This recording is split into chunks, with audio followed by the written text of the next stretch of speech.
Assalamualaikum warahmatullahi wabarakatuh. Nama saya Safa Kamal Wijayani, mahasiswa Teknik Arsitektur UIN Maulana Malik Ibrahim Malang.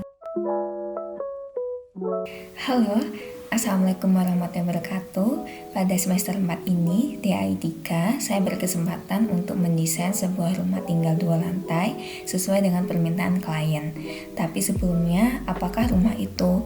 Rumah dapat didefinisikan sebagai tempat tinggal, tempat menetap, tempat kembali. Tapi terkadang rumah juga dapat didefinisikan sebagai perasaan ternyaman. Dalam Islam, rumah yang baik adalah rumah yang luas dan bersih. Terdapat sebuah konsep, yaitu rahmatan lil amin, yang menarik perhatian saya. Sebuah konsep dengan kasih sayang dalam pengelolaan lingkungan yang cocok sekali dengan arsitektur hijau atau green architecture yang ingin saya wujudkan dalam proyek kali ini.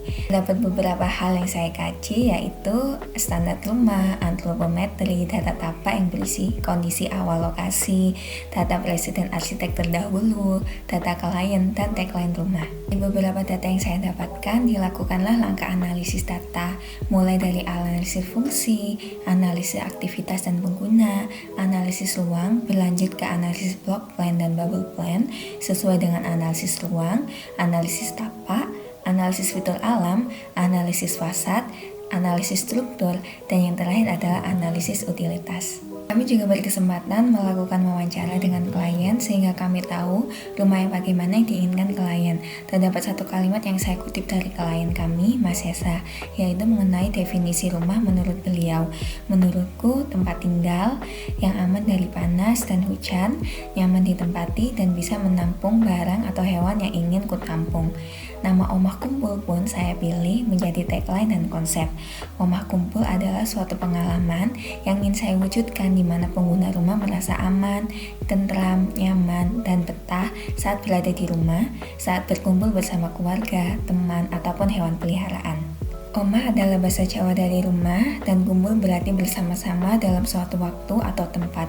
Pertimbangan lainnya seperti jenis-jenis rumah apa yang diminati klien juga kami kaji, sehingga muncul 3 sub konsep utama, yaitu kolonial, minimalis, tradisional. Hal ini juga mengacu pada jumlah pengguna, kebutuhan ruang, dan hobi atau kegemaran pengguna. Saya juga menemukan beberapa isu dasar atau basic isu, yaitu lokasi berada di area tropis, hewan peliharaan pengguna adalah reptil dan burung, privasi pengguna, dan konsep tradisional minimalis atau modern. Selanjutnya yaitu konsep tapak, di mana saya menghadapkan fasad ke daerah selatan untuk menghindari fasad terpapar langsung oleh sinar matahari dari timur ke barat. Selanjutnya adalah konsep bentuk dan fasad, di mana ini merupakan transformasi bentuk dari rumah yang saya desain, dan ini merupakan konsep fasad yang saya usung bertema kolonial minimalis. Dapat pula konsep struktur, mulai dari struktur bawah, tengah, dan atas. Yang terakhir adalah konsep utilitas, di mana saya mendesain utilitas mulai dari nol dikarenakan belum adanya jaringan utilitas pada lokasi awal.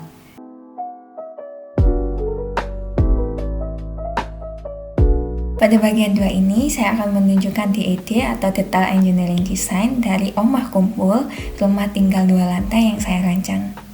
Pada bagian DED sudah termasuk di lantai 1 dan 2, yang pada lantai 1 terdapat carport, teras, dapur, dan area makan, ruang tamu, toilet, area TV, kamar utama dengan kamar mandi.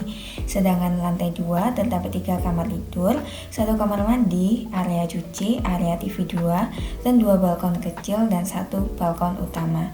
Lalu terdapat potongan AA dan potongan BB, tampak depan, samping, dan belakang, rencana pondasi sloof, kolom, dan balok, detail plafon, tangga, kusen, dan lantai, rencana atap, serta rencana utilitas yaitu air bersih, air kotor cair dan padat, air hujan, dan lampu. Pada bagian 3 terdapat RAB atau rancangan anggaran biaya dari rumah Omah Kumpul, rumah tempat tinggal 2 lantai yang saya rancang. Dalam RAB, saya sertakan backup volume, yaitu perhitungan banyaknya material yang dibutuhkan dalam pembangunan Omah Kumpul. Setelah itu, backup volume direkapitulasi sehingga jadilah data sebagai berikut. Lalu perhitungan selanjutnya adalah harga satuan sesuai dengan lokasi di mana bangunan akan dibangun. Dan bagian yang menentukan biaya pembangunan adalah RAB, di mana hasil perak volume dikali dengan harga satuan. Menurut perhitungan saya, Omah Kumpul akan memerlukan biaya kurang lebih 800 juta.